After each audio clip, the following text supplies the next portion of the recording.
Hey guys, my name is Emily Bolden, and today I'm going to be talking about the Humane Society of Washington County, Tennessee, and this is where I have done my service hours for the last semester. Right, and I've made a PowerPoint to show you, and it's on my laptop. Alright, so this is the PowerPoint that I have made to show you guys, and there's not a lot of slides on it. Most stuff is just in my notes and what I know from my time there. But here's the first slide. The Humane Society was started in 1994, and its reasons for coming about in the community were mostly just to help lower the cost of spaying and neutering at the time. It was still a pretty low income area, and even then, it was very expensive to spay your pets, especially if you had more than one. Around May 2014, they began the foster and adoption program, and this has covered over 400 cats and 800 dogs in the area, and it's still going strong. The purpose of starting it was mostly just to give resources to low-income pet owners.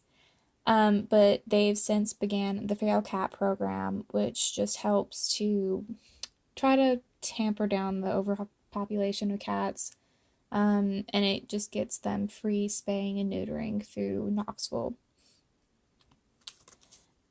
The population that it serves is the citizens of Washington County and nearby areas, but mostly just the very, very local population because there's just so many. Sometimes they'll direct people to other areas like Unicoi, but for the most part, they serve Washington County. The Humane Society of Washington County doesn't get any funding from the state, the government, or the National Humane Society, so all of the stuff that they get is really just fundraised. They get a lot of donations in, they get a lot of private funding from businesses in the area, but they only have 2 employees and they can't afford to hire any more because they barely have any money as it is. They get a lot of donations of their food and supplies from PetSmart, and I've personally unloaded like a van full of probably 70 pounds of cat litter one day, and that's at least once a week. There's really not enough funding for all the stuff that they're trying to do, and I'm sure any society and any organization could use more money always.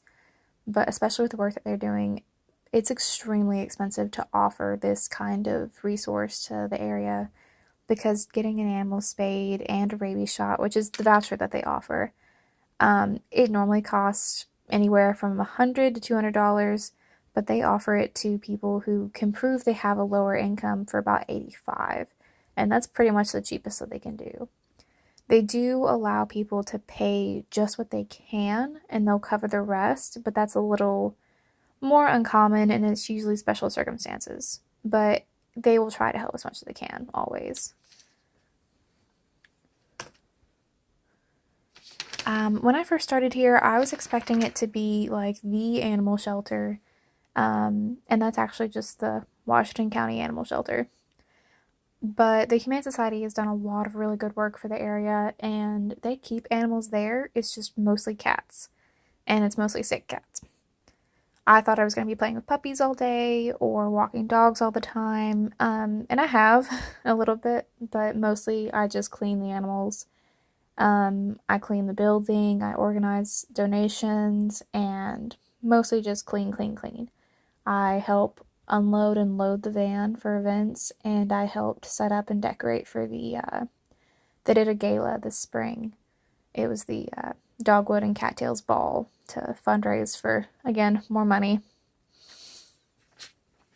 I wasn't expecting, like, I knew animals were abundant in the area because I've seen them running around while I drive, but I didn't realize that there were just so many. I saw the stack of vouchers that they did just from January to March, and it was very, very thick. It was like probably an inch and a half of just vouchers just for spaying and neutering. And that's not even like a tenth of the work that they do. The feral cat program, around the time that I started was when they do it. They do it all throughout the year, but it gets really, really popular in the spring because that's just when there's so many running around. But I came in one day and there was probably 30 traps of cats in the basement, and it smelled awful. but this was the only way that they could help these animals was just by having people trap them, and then they would take them to Knoxville and they get them fixed. And they usually have to just re-release all the animals because they can't be domesticated and they're not really safe. But they're trying to do as much as they can. I would definitely say that would be the most unique thing that this animal shelter offers. I've actually never heard of anywhere doing that. Um, yeah, so the thing that affected me most was how many cats are running around, just how low income of an area this is in regards to pet care. And I didn't realize it until I got my own dog in my own apartment. But dog food is like $30 a bag if you're buying what your pet probably actually needs. And I have a small dog, so I can't imagine people who have more than one pet or, they have other animals that need more pet care than mine. I can imagine that it gets pretty pricey, and I don't have a lot of money to put towards vets and shots and just all of the extra care. So I've even used the society and other resources to get lower cost animal care when I can.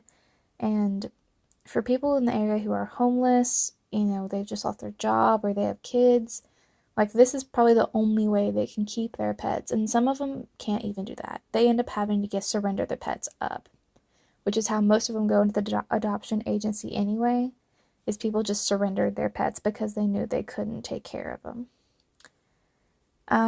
If I could change anything, it would definitely just be the funding. I wish there was a way for them to get more without being a private corporation or a private organization.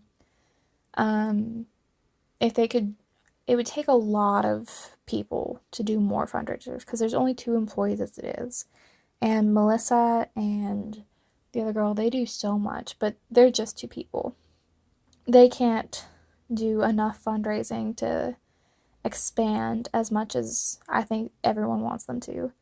But they're getting there. They're doing a lot of really good hard work. I don't have a whole lot of stories just because mostly I do cleaning in the mornings before class. But there are a couple of times where I've had pets that have come through for adoption or for animal care, and they're just passing through, and I have to watch them for a few hours while they're being transported. And then usually they let me work in the sick cat room, which is just a room where they keep 2 or 3 cats at a time, and these cats have been there for a year or more. And that was one of the things that kind of changed my perspective because I knew animal abuse was obviously like hurting your pet or like neglecting them.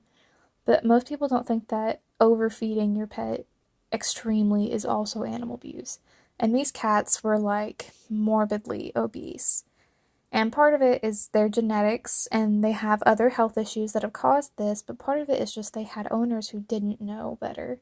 And they just didn't take the time to learn about how to take care of their pet, which had, like, one has a thyroid condition, the other one, I don't know, he has a bunch of problems. His fur is falling out, but every time I walk in that room, those cats are just begging for food, even though they're not hungry.